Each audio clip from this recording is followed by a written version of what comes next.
안녕하세요. 기자 겸 작가인 토리입니다. 어떤 사람이 영어를 잘한다고 했을 때 여러분 어떤 걸 떠올리세요? 보통은 유창한 말하기를 떠올리지 않으세요? 제가 지금까지 영어 원서 읽는 법에 대해서 이야기를 많이 나눠봤잖아요. 저는 꼭 이 이야기를 한번 해보고 싶었어요. 바로 영어 말하기에 대한 이야기입니다. 사실은 우리가 영어를 잘한다라고 할 때 리딩이나 문법은 사실 한국 사람들이 대체로 잘합니다. 하지만 결정적으로 영어 능력이 갈라지는 게 저는 스피킹인 것 같거든요. 스피킹 능력이 진짜로 천차만별이고 또 한국 사람들이 대부분 영어 공포증에 시달리는 중요한 원인 중에 하나인 것 같아요. 제가 미국에서 돌아와서 제일 고민했던 것도 첫째가 이 어렵게 얻은 영어 말하기 능력을 계속 가지고 가는 거였거든요. 그런데 확실히 한국으로 돌아오고 보니까 좀 쉽지가 않았습니다. 일단은 영어 몰입 환경이 아니니까요. 그래서 대치동에서 유명하다는 온라인 학원도 수강을 해보고요. 또 여러 가지 많은 화상 영어 플랫폼을 시도해보기도 했습니다. 그런데 진짜 이상하게 화상 영어는요, 후기가 광고나 협찬 같은 거 외에는 제대로 된 게 잘 없더라고요. 그래서 오늘은 제가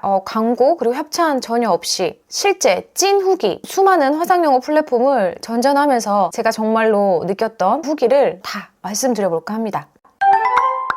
제가 대치동 영어학원 온라인 수업부터 짧게 리뷰를 해보겠습니다. 저희가 처음에 미국에서 돌아왔을 때 첫째가 한국에서 초등학교 4학년 2학기였거든요. 저희 동네는 학군지도 아니고 셔틀이 오는 학원이 다양한 그런 지역도 아니었어요. 그래서 고민을 하다가 친구 추천으로 대치동에서 좀 유명해진 초등학생 영어 학원이 있어요. 트윙클이라고 미국 교과서 중심으로 가르치고 뭐 정통 미국식이라는 이 학원이 있는데 여기를 한번 온라인 클래스 테스트를 봤습니다. 한 8개월 정도 다녔고요. 그런데 결론부터 말하자면요, 저는 생각보다는 별로였어요. 이 학원을 끊게 된 그 결정적인 몇 가지 이유가 있는데, 우선 첫 번째는요, 저희 애는 레벨이 중하 정도였어요. 사실 레벨 테스트에 대한 준비가 안 돼 있었죠. 그 남자애들 아시죠? 이렇게 선생님이 질문을 하면 막 조잘조잘 대답을 잘 해야지 좋은 점수를 받는데, 오케이, 쓱, I don't know, well, I don't know. 그리고 라이팅은 일단 글씨 정말 눈물이 나고요. 사교육을 받지 않은 초등학생 남아가 쓸 수 있는 딱 그런 의식의 흐름 기법으로 저희 아이의 객관적인 영어 레벨이 이 레벨보다 훨씬 높다고 생각을 하지만 학원은 저희를 모르잖아요. 아마 높은 레벨로 배정을 받기는 조금 힘든 결과였던 것 같아요. 레벨이 낮게 나와서 좀 다른 학원을 보내고 싶긴 했는데 복직도 겹치고 학원 세팅도 겹치고 또 그때 저희 둘째 영유도 갑자기 알아봐야 되고 그래서 그냥 일단 등록을 했어요. 귀찮아서요. 그런데 보내놓고 나니까 우려했던 일들이 이렇게 일어나기 시작합니다. 일단은 배우는 문법이 저희 아이한테는 진짜 너무 쉬웠어요. 너무 쉬운 문법. 근데 같이 배우는 반 친구들은 이 친구들이 어떻게 레벨 테스트를 통과했을까 싶을 정도로 영어 스피킹이 잘 안 되는 친구들이 같은 반에 있었어요. 6개월 정도 뒤에 한 단계 레벨업을 해서 반을 옮겼고 이 새로 옮긴 반 아이들은 조금 더 나았는데 그래도 여기도 여전히 잘 못한 아이들이 제법 섞여서 사실 저는 굉장히 의아했습니다. 이렇게 애들이 차이가 나는데 이걸 어떻게 한 그룹에 묶어놨지? 생각보다 수준 관리가 잘 안 된다는 느낌을 받았어요. 두 번째, 사실 이게 되게 컸어요. 이 이유가 굉장히 학원을 그만둔 데 큰 영향을 미쳤는데 학원 숙제가 일단 많고요. 수업 시간이 기니까 애가 영어 밖에는 공부를 못하는 구조였어요. 근데 저는 아이가 초등학교 때 한글책 많이 읽는 게 정말 중요하다고 생각하는 사람이거든요. 그런데 책 읽을 시간이 없는 거예요. 사실 책이라는 거는 노는 시간이 있어야 돼요. 놀고 지겹고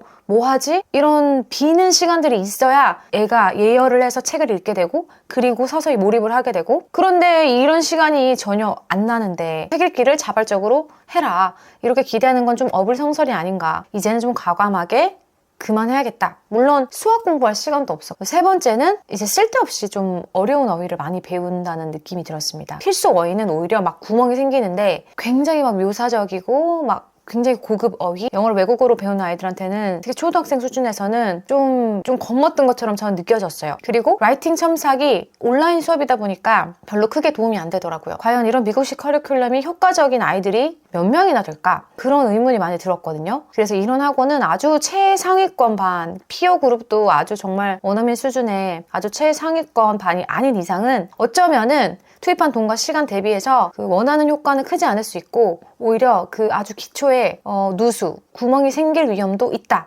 저는 그걸 많이 느꼈어요. 그리고 사실 중요한 거는 3시간을 수업을 해도요. 이게 교사랑 1대1 수업이 아니니까 말할 기회가 없는 거예요. 말을 안 시켜도 자기가 막 나서서 얘기하는 애들이 있어요. 성격상. 그런 애들 아주 극소수 외에는 자기가 말할 기회가 안 돌아오고 사실 토론도 잘 안 되고 여러 가지 부분을 고려해서 이 학원을 정리를 했습니다. 이제 학원을 끊고 나서 이제 다시 영어 공부 계획을 짜야 되는데 영어 공부 독학을 위해서 어떤 계획을 짤까? 이제 리딩은 저하고 하는 원서 읽기로 대체를 하면 됐어요. 문제는 이제 스피킹인 거예요. 여러 가지 화상 영어 플랫폼을 다 시도를 해봤습니다. 우선은 링글틴즈를 해봤고요. 가격은 할인을 잘 받으면 40분 수업 1회당 45,000원 정도? 생각보다 할인 잘 받으면 좀 저렴하게 할 수 있어요. 이곳의 최대 장점은 고객 서비스 센터 분들이 정말로 친절하시더라고요. 또 환불도 되게 잘해주세요. 제가 수업을 2번 받고 이제 바로 수백만 원을 환불받은 유경험자거든요. 즉시 언제든 남은 차익을 다 환불해준다. 이건 진짜였어요. 이게 최대 장점이라는 게 좀 웃기지만 어쨌든 큰 돈을 갑자기 쓸 때는 굉장히 중요하거든요. 그러니까 고민 중이시면 일단 한번 등록해보시고 아니다 싶으면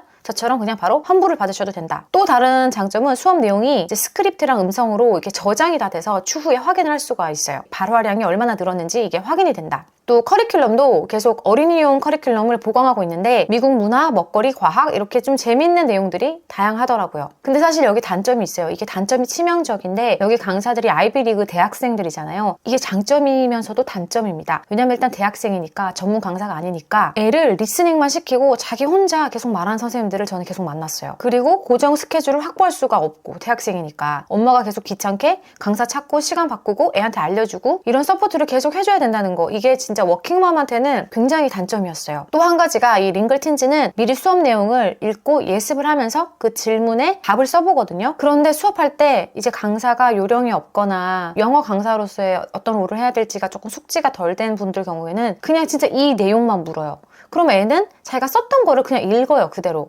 질문이 심화되거나 그래서 대화가 심화되는 게 진짜 없고 대화가 굉장히 제한적인 거 시간은 채워야 되니까 자기 혼자 계속 설명하게 되고 체험 수업 포함해서 2번의 수업이 모두 다 이런 식이었거든요. 그래서 3번째 딱 겪고 아 여기는 안 되겠다 우리가 원하는 수업이 안 되겠다 해서 그냥 바로 환불을 했습니다. 링글틴즈랑 비슷하게 운영되는 업체로 캠블리가 있죠. 여기 장점은 가격인 것 같아요. 북미 선생님들 중에 30분 수업이고 $20 안팎으로 할 수 있는 거의 여기가 유일하지 않을까? 여기도 문제는 결국은 선생님을 직접 골라서 수업 시간을 계속 세팅을 해줘야 돼요. 그리고 업체가 중간에서 관리를 해주는 게 아니고 하다 보니까 비용은 저렴하지만 어떤 선생님이 좋을지 그리고 그 선생님이 뭘 어떻게 우리 아이 단계에 맞게 수업을 해줄지 근데 무엇보다도 제가 체험 수업을 2번을 신청을 했는데 무슨 문제인지 2번 다 시스템 문제 때문에 접속이 제대로 안 됐어요. 그래서 그냥 포기했습니다. 제 생각으로는 저처럼 막 늘 사는 것만으로도 막 너무 정신없고 신경 쓸 거 많으신 워킹맘들은 중앙집권식으로 누군가가 컨트롤 해주고 세팅해주고 교재도 있고 그런 곳이 맞는 것 같다는 그런 결론을 얻었습니다.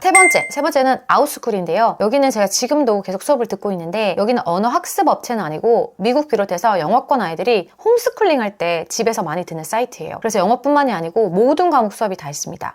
물론 수업은 영어로 이루어지고요. 미국, 호주, 영국, 하여튼 중국, 일본 각국 애들이 다 섞여 있어요. 저희도 여기서 굉장히 많은 수업을 들어봤는데 게임, 코딩, 창의, 두뇌 수업, 수학 수업, 그림 수업 다 들어봤습니다. 진짜 또래 원어민들과 함께 수업을 들어보고 싶다. 그러면은 학습 관련된 거 말고요. 노는 수업 들으세요.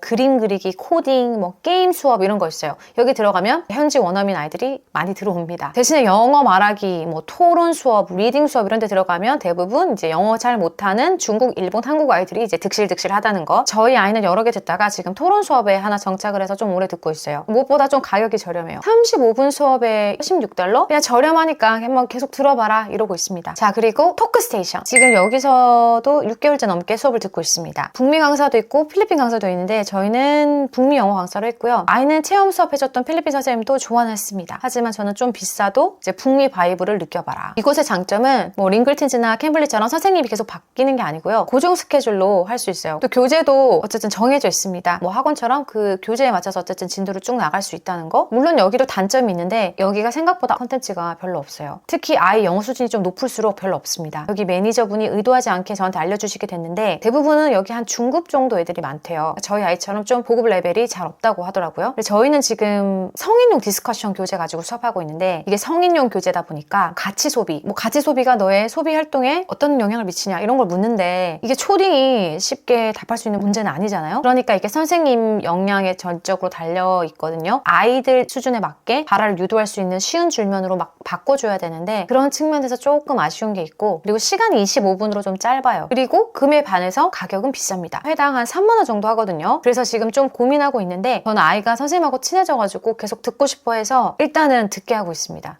마지막으로 제가 필리핀 강사로 유명한 업체들에서도 체험 수업을 2번 해봤습니다. 필리핀 선생님 수준이 생각보다 아이가 영어를 요청하게 하면 질문을 바꿔야 되는데 계속 Do you like chicken? What kind of chicken do you like? 정말 체험 수업 시간이 너무 아깝게 느껴지는 건 처음이었어요. 그래서 선생님별로 굉장히 편차가 크다. 이렇게 여러 곳에서 화상 수업하면서 제가 느꼈던 건요, 우선은 화상 영어는요, 애 영어 실력 높이는 데는 사실 별로 크게 도움은 안 돼요. 하루에 20분, 30분, 일주일에 한 2번 정도 해가지고 영어가 되고 말문이 트이고 그런 거를 기대하시면 안 됩니다. 특히 영어 실력이 낮을수록 더욱더 효과가 없을 거예요. 그러니까 영어를 잘하기 위해서 화상 영어를 한다면 수업 전후에 엄청난 노력이 필요하다. 그렇지 않고 그 수업만으로 그렇게 많은 걸 기대하지는 마라. 편하게 이건 약간 버리는 돈이다. 저도 저희 애 시키면서 원어민하고 의사소통을 하는 체험을 해라, 이 정도의 만족을 하고 있습니다. 이걸로 뭐 굉장히 많은 걸 얻을 것이다, 이렇게 큰 기대는 하고 있지 않아요. 그래서 차라리 말을 많이 시키고 발화를 하게 하는 건요, 수업 끝나고 나서 제가 너 오늘 뭐 배웠는지 말해봐, 이렇게 영어로 물어요. 거기에 대해서 네 의견은 어땠어? 너는 뭐라고 얘기했고 선생님은 뭐라고 얘기했어? 이렇게 자꾸 질문을 합니다. 그럼 아이가 뭐 나는 이런 대답했고 선생님은